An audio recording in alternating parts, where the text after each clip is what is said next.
Bismillahirrahmanirrahim. Assalamualaikum warahmatullahi wabarakatuh. Waalaikumsalam warahmatullahi wabarakatuh. Bagaimana kabar anak-anak sekalian? Alhamdulillah luar biasa, penuh semangat. Allahu Akbar. Ea. Tepuk tangan dulu. Semangat ya. Baik anak-anak sekalian, sebelum pembelajaran kita mulai, marilah kita awali dengan berdoa. Dalam hal ini saya percayakan kepada anak hakim untuk memimpin doa kita pada kesempatan ini. Kepadanya dipersilakan.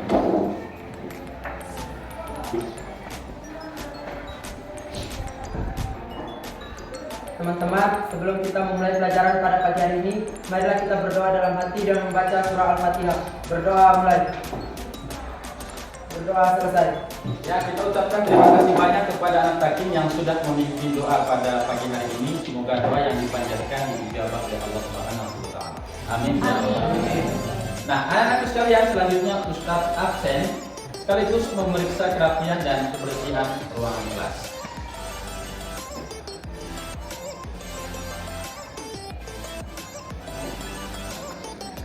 Andi, Andini, dan Wawan Mari.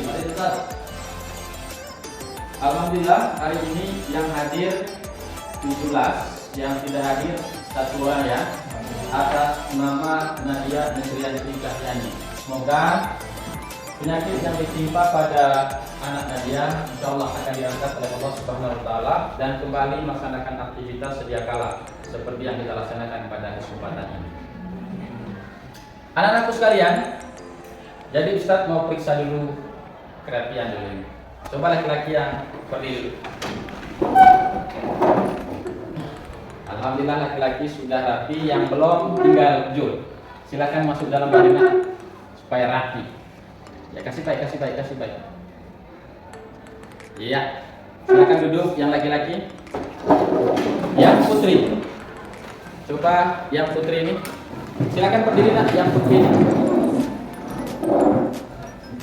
Yang putri juga alhamdulillah dari berpakaian, jilbab itu sudah rapi. Silakan duduk nak. Ya. Kita tepuk tangan dulu. Kalian sudah rapi ya. Artinya sudah siap menerima ilmu dari Ustaz. Nah, selanjutnya adalah kebersihan ruang kelas. Ustaz menyampaikan terima kasih banyak kepada anak-anak yang sudah bertugas atau yang piket hari ini, yang sudah melaksanakan tugasnya dengan baik sehingga ruang kelas kita pada kesempatan ini cukup bersih. Ya, kalau sudah bersih ruang kelasnya, anak-anakku sekalian sudah rapi, insya Allah ilmu nanti itu mudah masuk di dalam kalbu kalian. Insya Allah ya.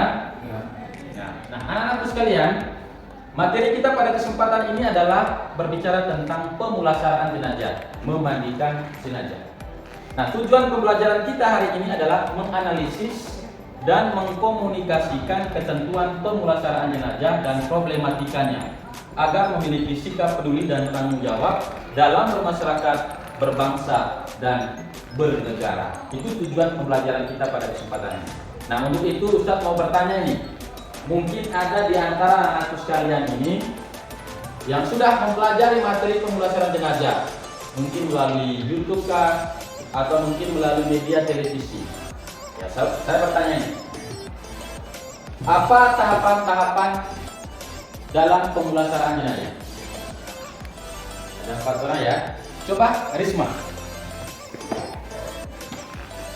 Tahapan-tahapan dalam pemulasaraan jenazah.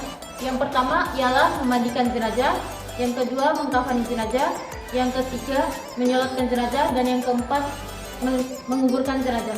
Luar biasa. Dapatnya dari mana ini? Dari kegiatan pesantren silat. Dari kegiatan pesantren silat. Tepuk tangan untuk Risma.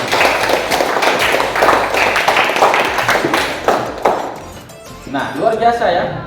Demikian juga yang lain itu sudah mempelajarinya kalau memang sudah pernah melaksanakan kegiatan pesantren kilat, dan di pesantren kilat itu sudah membahas tentang materi pemulasaraan jenazah. Nah, anak-anakku sekalian, pentingnya kita mempelajari materi pemulasaraan jenazah ini. Tujuannya apa? Agar bisa diterapkan di tengah kehidupan bermasyarakat nanti suatu saat.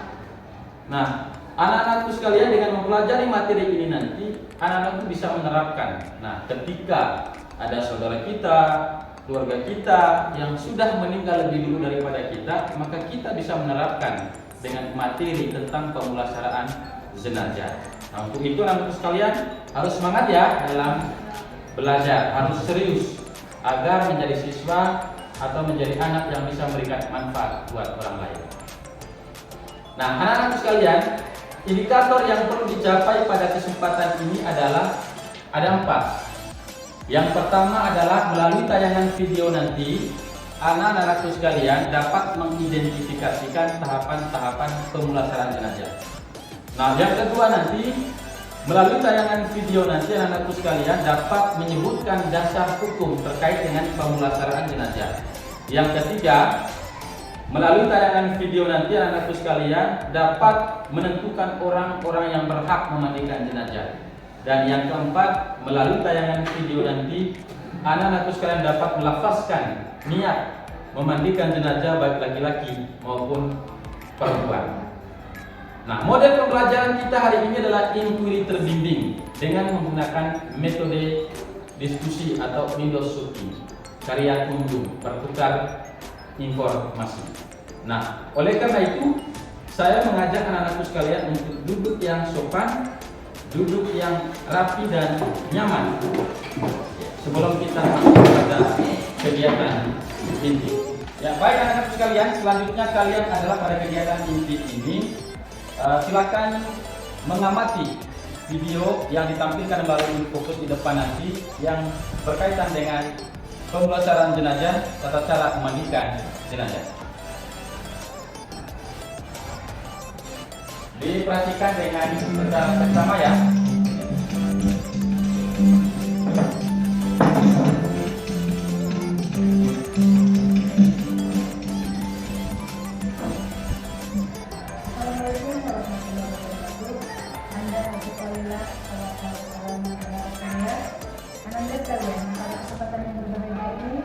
Kita akan menjelaskan bagaimana cara menyelenggarakan jenazah, khususnya memandikan jenazah. Namun sebelumnya perlu Bunda jelaskan kepada Ananda bahwa jenazah itu adalah jasad atau orang yang sudah meninggal dunia. Hukum memandikan jenazah ini adalah fardhu kifayah. Ada kewajiban seorang muslim terhadap muslim yang lainnya ketika meninggal dunia ada 4 hal. Yang pertama, memandikan jenazah. Yang kedua, mengafankan jenazah. Yang ketiga, menyolatkan jenazah. Dan yang keempat, menguburkan jenazah. Selanjutnya, orang yang memandikan jenazah, jika jenazah itu laki-laki, maka yang memandikannya adalah yang pertama, orang yang diwasiatkannya. Ketika mayit masih hidup, dia mewasiatkan kepada seorang laki-laki untuk melaksanakan fardhu kifayah memandikan jenazahnya, maka dikadangkan dia. Kemudian yang kedua, bapak atau kakek atau keluarga laki-laki yang terdekat. Kemudian ibunya dan istrinya. Nah, jika jenazah itu perempuan, maka yang memandikan jenazah tersebut adalah ibunya, neneknya, kemudian keluarga terdekat dari pihak perempuan yang perempuan juga, kemudian suaminya. Kita pasang niat. Jika jenazahnya laki-laki, maka niat yang dilafalkan adalah nawaitul wusla li hadzal mayyiti fardhu kifayati lillahi ta'ala. Jika jenazahnya perempuan, maka lafaz niatnya adalah nawaitul wusla li hadzal mayyitati fardhu kifayati lillahi ta'ala. Nah, anak-anak sekalian, alhamdulillah tadi kalian sudah mengamati video yang ditampilkan melalui fokus yang berkaitan dengan pemulasaran jenazah, khususnya memandikan jenazah. Mungkin ada di antara anak-anakku sekalian yang belum begitu memahami apa yang sudah dijelaskan melalui tayangan video tadi. Nah, Ustadz perjelas lagi bahwa tahapan-tahapan dalam pemulasaran jenazah itu ada 4. Yang pertama adalah memandikan jenazah, yang kedua adalah mengkafani jenazah, yang ketiga adalah menyolatkan, yang keempat adalah baik anak sekalian, selanjutnya adalah metode yang kita gunakan untuk mencapai tujuan pembelajaran kita pada kesempatan ini dengan menggunakan metode diskusi dengan filosofi atau karya kunjung. Nanti anak-anak sekalian di sela-sela diskusi nanti mengunjung atau bertukar informasi di kelompok yang lain. Nah, karena jumlah kalian pada kesempatan ini adalah 17, Nah, Ustadz nanti adalah membagi dalam bentuk 4 kelompok. Nah, kita bagi dalam 4 kelompok. Nah, satu kelompok nanti adalah jumlahnya 5. Nanti Ustadz bagi, setelah itu Ustadz membagi LKPD, lembar kerja peserta didik diskusi nanti. Nanti ada pertanyaan di dalam lembar kerja peserta didik itu nanti. Nanti kalian kerja sesuai dengan petunjuk yang ada dalam LKPD. Nah, setelah diskusi nanti antara kelompok, kemudian kita presentasikan mulai dari kelompok A sampai kelompok D. Itu presentasi di depan. Nah, setelah presentasi nanti anak-anakku sekalian memberikan pertanyaan kepada kelompok yang presentasi, atau mungkin ada yang kurang dalam penjelasan atau hasil presentasi dari teman kalian nanti itu bisa ditambahkan. Nah, setelah presentasi nanti selesai, Ustadz di akhir nanti itu adalah sebelum kegiatan penutup memberikan tes asesmen sumatif dengan jumlah soal 10 melalui Google. Nah, anak-anak sekalian, teknik kita untuk pembagian kelompok ini kita hitung 1 sampai 4 ya. Nah, coba mulai dari sini. 4, 1, 2, 3, 4. Ya, yang di 1 silakan bergabung. Nah, di sini.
Assalamualaikum warahmatullahi wabarakatuh. Waalaikumsalam warahmatullahi wabarakatuh.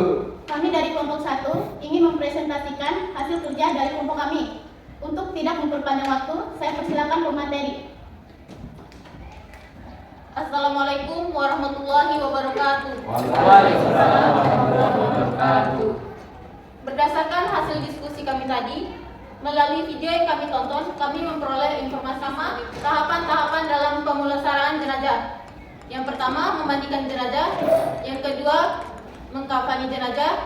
Yang ketiga, menyolatkan jenazah. Yang keempat, menguburkan jenazah. Yang kedua, siapa saja yang berhak memandikan jenazah?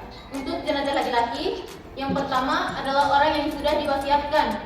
Yang kedua, bapak, kakek, atau keluarga terdekat dari pihak laki-laki. Yang ketiga, muhrim dan istrinya. Untuk jenazah perempuan, yang pertama, ibunya, neneknya, dan keluarga terdekat dari pihak perempuan. Dan yang kedua, suami. Yang ketiga, niat memandikan jenazah. Untuk jenazah laki-laki, niatnya nawaitul ghusla lihadzal maiti fardhu kifayah lillahi ta'ala. Untuk yang perempuan, niatnya nawaitul ghusla lihadzihil maitati fardhu kifayah lillahi ta'ala. Itu saja materi dari kelompok kami. Kami persilakan, mungkin ada yang mau bertanya. Assalamualaikum warahmatullahi wabarakatuh. Waalaikumsalam warahmatullahi wabarakatuh. Perkenalkan, nama saya Jinda Sari. Saya perwakilan dari kelompok 2 ingin bertanya kepada kelompok 1. Apakah boleh mayat tersebut dimandikan oleh orang lain jika keluarganya tidak ada di tempat? Terima kasih. Bismillah, saya akan coba menjawab pertanyaan dari kelompok 2 yang diwakili oleh Jinda Sari. Oke, jawabannya boleh-boleh saja Karena sebagai umat muslim terhadap muslim lainnya, kita wajib memandikan, mengkafani, mensolatkan, dan menguburkan mayat tersebut. Sekian jawaban dari kami. Wassalamualaikum warahmatullahi wabarakatuh. Ya, tepuk tangan. Ya, baik anak-anak sekalian, Ustadz merasa bangga dan bersyukur sekali kalian sudah melaksanakan kegiatan diskusi dengan baik dan sudah mempresentasikan hasil diskusinya di depan kelas, dan sudah ada yang bertanya juga dan bisa dijawab dengan baik. Namun tadi Ustadz perlu sampaikan secara jelas lagi bahwa ketika atau seandainya ya, yang meninggal ini adalah laki-laki. Nah, meninggal ini adalah laki-laki, kemudian keluarganya tidak ada sama sekali.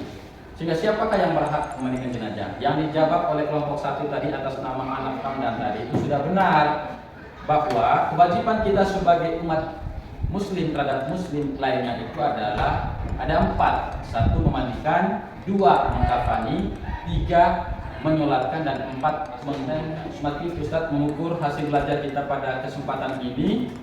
Dan kita melaksanakan asesmen sumatif ini melalui Google Form.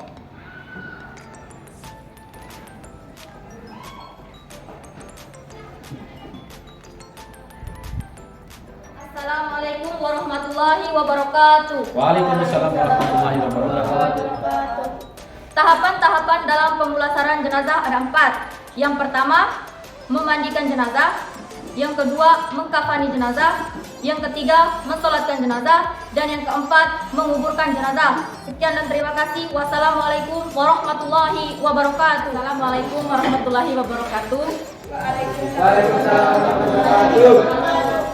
Dasar hukum pemulasaran jenazah terdapat dalam Quran Surah Al-Imran ayat 180. Warahmatullahi wabarakatuh. Waalaikumsalam warahmatullahi wabarakatuh. Saya dari kelompok 3 akan membahas tentang siapa saja yang berhak memandikan jenazah. Untuk jenazah laki-laki, yang pertama, orang yang sudah diwasiatkan. Yang kedua, bapak, kakek, atau keluarga yang terdekat dan pihak laki-laki. Yang ketiga, muhrim dan istri jenazah perempuan. Yang pertama, ibu, nenek, dan keluarga terdekat dari pihak perempuan. Yang kedua, suaminya. Assalamualaikum warahmatullahi wabarakatuh. Waalaikumsalam warahmatullahi wabarakatuh. Niat memandikan jenazah. Yang pertama, niat memandikan jenazah laki-laki. Nawaitul ghusla li hadzal maiti fardhu kifayati lillahi ta'ala. Yang kedua, niat memandikan jenazah perempuan. Nawaitul ghusla li hadzal maitati fardhu kifayati lillahi ta'ala. Baik anak-anak sekalian, terima kasih saya sampaikan kepada anak sekalian yang sudah merefleksi kan berkaitan dengan materi kita hari ini tentang pemulasaran jenazah. Apa yang disampaikan kepada anak sekalian itu sudah luar biasa, sudah benar. Namun perlu Ustaz sedikit menambah bicara tentang pemulasaran jenazah ini adalah kewajiban kita itu sebagai muslim terhadap muslim lainnya itu adalah ada 4. Yang pertama adalah memandikan, mengkafani, menyolatkan, dan menguburkan. Sekalian, untuk pertemuan kita pada kesempatan ini kita berakhir sampai di sini. Mudah-mudahan ilmu yang Ustadz sampaikan kepada anak-anak sekalian itu insya Allah nanti dapat diterapkan di tengah-tengah kehidupan bermasyarakat. Dan ilmu yang Ustadz sampaikan pada kesempatan ini semoga mendapatkan nilai barokah bagi kalian dan berguna untuk orang banyak nanti ketika kalian kembali kepada masyarakat. Oleh karena itu, kita mengakhiri pertemuan kita pada kesempatan ini dengan sama-sama melafazkan hamdalah. Alhamdulillah. Assalamualaikum warahmatullahi wabarakatuh.